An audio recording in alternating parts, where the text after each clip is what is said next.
Hello বন্ধুগণ, আমি সাইলাস হালদার। সবাইকে আমার ডাটা সায়েন্স বাংলা চ্যানেলে স্বাগত জানাচ্ছি। আমরা আজকে ম্যাথ ফর মেশিন লার্নিং এবং ডিপ লার্নিং এই প্লেলিস্টটি কন্টিনিউ করব। আজকে আমার আলোচনার বিষয় অর্থোগোনাল ভেক্টর এবং অর্থোগোনাল নরমাল। তো আমরা সর্বপ্রথম আলোচনা করতে যাচ্ছি অর্থোগোনাল ভেক্টর। তো অর্থোগোনাল ভেক্টর বলতে আমরা কি বুঝি? মূলত এটার এক বাক্যে আপনি চিনতে পারবেন, যদি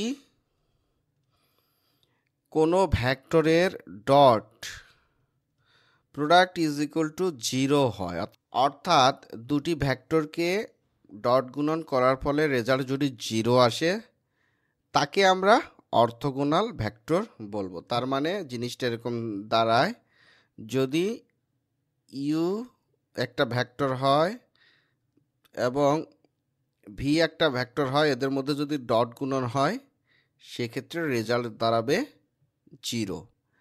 এটাই হচ্ছে অর্থোগোনাল ভেক্টর। এখানে দুইটা ভেক্টর দেখতেছেন, একটা হচ্ছে ইউ আর একটা হচ্ছে ভি। এদের যে সম্পর্ক সেটা হবে 90 ডিগ্রি। সেটা কত হবে? 90 ডিগ্রি। অর্থাৎ দুইটা ভেক্টরই 90 ডিগ্রি থাকবে। আর দৈর্ঘ্য, এদের দৈর্ঘ্য যে কোনো মান হতে পারে, দৈর্ঘ্য নিয়ে কোনো মাথা ব্যথা নাই। তাহলে আমরা অর্থোগোনাল ভেক্টর সম্পর্কে কি বুঝলাম? যদি দুটি ভেক্টরের মধ্যে ডট গুণন করা হলে তাদের রেজাল্ট যদি 0 হয়, তবে সেটা অর্থোগোনাল ভেক্টর। এরা 90 ডিগ্রি, এদের মধ্যে যে সম্পর্ক বিদ্যমান সেটা 90 ডিগ্রি এবং দৈর্ঘ্য যে কোনো হতে পারে। আমরা যদি গ্রাফচিত্র আঁকি, এখানে যদি 0 বিদ্যমান থাকে, ভি যদি এই বরাবর যায়, ইউ যদি উপরের দিকে যায়, আমার লেখা একটু আঁকতে কষ্ট হচ্ছে, তাহলে এখানে 90 ডিগ্রি কোণ উৎপন্ন করে। এটা হচ্ছে basic understanding of orthogonal vector. আমরা এক্সাম্পলের মাধ্যমে বিষয়টা আরেকটু ক্লিয়ার হতে পারি। আমি একটি এক্সাম্পল দেওয়ার চেষ্টা করি। এখানে আমি লিখি এক্সাম্পল। ধরেন আমি ইউর মান ধরি, ইউ সমান সমান দেওয়া রয়েছে 1 0। এটা একটা ভেক্টর। এবং ভি সমান সমান দেওয়া রয়েছে 0 1। তাহলে আমরা দুটো ভেক্টর ধরেছি, একটা ইউ আর একটা ভি। দুটার ভ্যালু এখানে দিয়ে দিলাম। ধরে নিলাম ইউর মান হচ্ছে গিয়া 1 এবং 0 এবং ভি এর মান হচ্ছে 0 1। এখন আমরা নিয়ম অনুযায়ী কি করতে হবে? ডট করতে হবে। কারণ আমরা বলে দিছি ডট প্রোডাক্ট হওয়ার পরে রেজাল্টটা যদি 0 থাকে সেক্ষেত্রে আমরা তাকে বলবো অর্থোগোনাল। ঠিক আছে, তাহলে আমরা দুটোকে গুণ করে দেখি। ইউ ডট ভি সমান সমান যে রেজাল্টগুলো আছে সেগুলোকে গুণ করব। এখানে অবশ্যই লিনিয়ার কম্বিনেশন হবে ডট গুণনের পরেও। তাহলে আমরা কি পাচ্ছি? এই 1-এর সাথে কার গুণ হবে? 0। এক্স ওয়াই যদি আমরা কল্পনা করি, এক্স এবং ওয়াই আলাদা করতে হয় না, তাহলে প্রথম অংশের সাথে প্রথম অংশের গুণ। তাহলে এখানে লিখব 1 গুণ 0, তাই না? এটা ডট প্রোডাক্ট করতেছি, যেহেতু এই প্রথম অংশের সাথে প্রথম অংশের গুণ হয়ে গেল। এই 1-এর সাথে এই 0-র গুণ হয়ে গেল। এখন তারপরে যেহেতু লিনিয়ার কম্বিনেশন হবে প্লাস, এখন দ্বিতীয় পক্ষে কত আছে? 0। দ্বিতীয় পক্ষের 0-র সাথে দ্বিতীয় পক্ষের 1, তাহলে এখানে 0 গুণ 1। তাহলে রেজাল্ট কি 0 আসে কিনা দেখি। 0 যোগ 0 সমান সমান 0।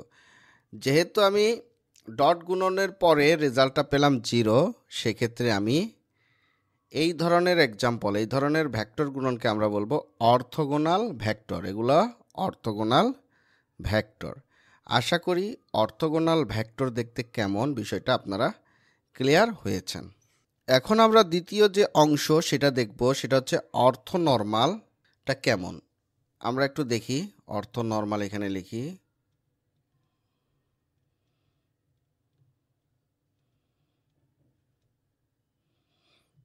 আপনারা এটাকে অর্থোগোনাল বলবেন না, অবশ্যই অর্থনর্মাল বলবেন, আমি মিস্টেকলি বলেছি। তো এই জায়গাটায় আমরা একটু বোঝার চেষ্টা করি। এখানে অর্থনর্মালের ক্ষেত্রে সমস্ত ভেক্টর, অর্থাৎ অর্থনর্মালের যে ভেক্টরগুলো আছে এগুলো ইচ আদার, একে অপরের সাথে, এখানে লিখে দিই ভেক্টর ইচ আদার কি থাকবে, অর্থোগোনাল।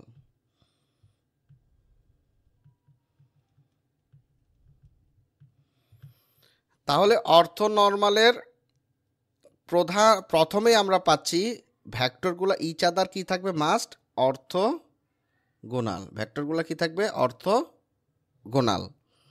এদের নির্দিষ্ট, এখানে দেখেন আমরা অর্থোগোনাল যখন আমরা দেখেছি তখন কিন্তু ডট গুণনের পরে রেজাল্ট 0 আসতে হবে এবং দৈর্ঘ্য কিন্তু যে কোনো হতে পারে, দৈর্ঘ্যের কোনো নির্দিষ্ট সীমা ছিল না। আর অর্থনর্মালের ক্ষেত্রে কি হবে, অর্থনর্মালের ক্ষেত্রে দৈর্ঘ্য বা ম্যাগনিটিউড অবশ্যই কি হবে, সমান সমান 1। দৈর্ঘ্য কিন্তু 1 হতে হবে। এখন ধরেন কোন একটা সেট রয়েছে, ধরি set S is equal to U1 U2 dot dot dot dot UN, এটা একটা সেট রয়েছে। এই ক্ষেত্রে আমরা যদি গুণন করি, অর্থাৎ UI হিসাবে ধরি, UI ডট করি UJ এর সাথে, আমরা যদি এরকম গুণন করে থাকি সেক্ষেত্রে সমান সমান রেজাল্ট হবে 0। কিন্তু এক্ষেত্রে আই কিন্তু কখনো যাবে না, এটা জাস্ট বোঝার জন্য আমি লিখেছি। আই কিন্তু কখনো যে হবে না, মানে আই যে সমান্তরাল হবে না, কিন্তু ডট গুণন করলে অবশ্যই 0 হবে। কারণ আমি শুরুতেই বলে দিছি যদি ভেক্টর থাকে, একাধিক ভেক্টর থাকে, সেগুলো কি হবে, অর্থোগোনাল। তাহলে অর্থোগোনালের সূত্র অনুযায়ী কি, প্রথম ভেক্টর দ্বিতীয় ভেক্টর গুণ করলে 0 হবে। কিন্তু এখানে যে আই এর মান আছে বা এখানে যে আছে এগুলো সমান হবে না, একটি আরেকটির সাথে সমান হবে না। আশা করি এতটুকু বুঝেছেন। এখন আমরা ইউকে মডিউলাস করতে গেলে আমরা পাই, যেহেতু এখানে এন পর্যন্ত ধরেছি, এখানে অনেক মান রয়েছে, তো পুরো ইউকে যদি আমরা চিন্তা করি তাহলে আমরা কি পাবো, যদি আমরা মডিউলাস করি এটার দৈর্ঘ্য হবে 1। আশা করি বুঝতে পেরেছেন। এখন আমরা একটি এক্সাম্পল দেখার চেষ্টা করব এবং এক্সাম্পল থেকে বোঝার চেষ্টা করব যে প্রত্যেকটা ভেক্টর কি ইউনিট কিনা। এখানে ধরেন ইউর মান দেওয়া রয়েছে, ইউ একটা ভেক্টর, ইউর মান দেওয়া রয়েছে 1/√2 এবং 1/√2। এটা ইউ ভেক্টরের মান দেওয়া রয়েছে এবং ভি ভেক্টরের মান দেওয়া রয়েছে 1/√2 মাইনাস 1/√2। এখন আমরা বলেছি অর্থনর্মালের ক্ষেত্রে প্রতিটা ভেক্টরই অর্থোগোনাল। তো এখন কিভাবে অর্থোগোনাল হয় সেটা তো আমরা জানি, এবং দৈর্ঘ্য অবশ্যই 1 বের হতে হবে। তা আমরা চেষ্টা করে দেখি কি হয়। তা আমরা ইউ ডট ভি করি, ভি করার পরে তাদের যে রেজাল্ট আছে, প্রথম পক্ষ দ্বিতীয় পক্ষ, অর্থাৎ এটার সাথে এটার গুণ, এটার সাথে এটার গুণ, মাঝখানে কি হবে, লিনিয়ার কম্বিনেশন। তাহলে এখানে 1/√2 গুণ আবার 1/√2 প্লাস এখানে 1/√2 গুণ মাইনাস 1/√2 2 এটা হচ্ছে। এখন যদি তাদেরকে আমরা রেজাল্ট বের করি, এখানে রেজাল্ট অবশ্যই 0 আসবে। আপনারা ক্যালকুলেশন করে দেখবেন, আমি ক্যালকুলেশন করে দেখলাম 0 আসতেছে। এখন এটাকে যদি আমরা মডিউলাস করি সেক্ষেত্রে দৈর্ঘ্য হবে 1, এখানে দৈর্ঘ্য হবে 1। সুতরাং এটাকে আমরা বলতে পারি অর্থ নর্মাল। তার মানে অর্থ নর্মালের ক্ষেত্রে ভেক্টর দ্বয় ডট গুণন করলে আমরা রেজাল্ট 0 পাচ্ছি, সুতরাং এটাকে আমরা অর্থগোনাল বলতে পারি। এবং প্রতিটা ভেক্টরকে যদি আমরা মডিউলাস করি সেক্ষেত্রে রেজাল্ট আসবে 1। আশা করি বুঝতে পেরেছেন। তো আপনি আবার বলতে পারেন এটা কিভাবে পেয়েছি, আমি আরেকটু ভেঙে দেই। এটার মানেটা হচ্ছে শুধুমাত্র ইউটাকে আমি নিছি, ভিটাকে আপনি আলাদা করে করবেন। আমি একটি করে দেখাই, আপনারা বাকিটা করতে পারবেন। 1/√2 স্কয়ার। কারণ এই পুরো জিনিসটাকে যখন আমি একটা ভেক্টরকে মডিউলাস করব, পুরো ভেক্টরটাকে আমাকে √ওভার করতে হবে। √ওভার করলে কি করতে হবে?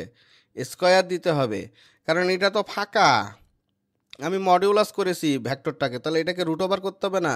তো শুধু √ওভার করা যাবে, তার উপরে স্কয়ার দিতে হবে। প্লাস 1/2 এটাও স্কয়ার √ওভারের নিচে। এখন এটাকে যদি আমরা ক্যালকুলেশন করি সেক্ষেত্রে আমরা রেজাল্ট পাই 1। আমরা অনুরূপভাবে ভেক্টর ভিকেও আমরা ক্যালকুলেশন করলে দৈর্ঘ্য পাবো 1। আশা করি বুঝতে পেরেছেন। আর এটার গ্রাফটা যদি আমরা আঁকি, এদিকে 1 এদিকে 1, এটাও 90 ডিগ্রি। আশা করি বুঝতে পেরেছেন। আমি একটু প্রথম থেকে রিক্যাপ দেওয়ার চেষ্টা করি যা যা করেছি আজকে। আমরা আজকে দেখেছি অর্থগোনাল ভেক্টর এবং অর্থনর্মাল। তো অর্থগোনাল বুঝতে গেলে আমি যেটা পেলাম, যদি আমি দুটি ভেক্টরকে ডট গুণন করি সেক্ষেত্রে রেজাল্ট অবশ্যই 0 আসবে এবং তাদের অবস্থান হবে 90 ডিগ্রি। সুতরাং আমরা সেটা চিত্রে দেখতে পাচ্ছি এবং দৈর্ঘ্য যে কোনো হতে পারে, দৈর্ঘ্যের কোনো নির্দিষ্ট ঠিক ঠিকানা নেই। যখন আমরা এক্সাম্পল দিলাম, আমরা এক্সাম্পলে প্রমাণ করলাম যে আসলে জিনিসটা অর্থগোনাল হয়। অর্থনর্মালের ক্ষেত্রে যত ভেক্টর থাকবে সবগুলাই অর্থগোনাল, কিন্তু দৈর্ঘ্য হতে হবে 1। যখন দৈর্ঘ্য ক্যালকুলেশন করব তখন 1।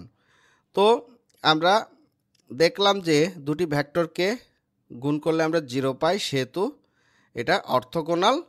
এবং আমরা এক্সাম্পল দিলাম, এক্সাম্পলে আমরা নিয়ম অনুযায়ী যা যা করার করেছি, করে 0 পেয়েছি রেজাল্ট, এবং দৈর্ঘ্য পরিমাপ করে সেটাও রেজাল্ট পেয়েছি 1। সুতরাং অর্থগোনাল এবং অর্থনর্মাল এই দুটি সাবজেক্ট আজকে মোটামুটি আমরা ক্লিয়ার করতে পেরেছি। আশা করি এই দুটিকে চিনতে আপনাদের ভবিষ্যতে কোনো সমস্যা হবে না।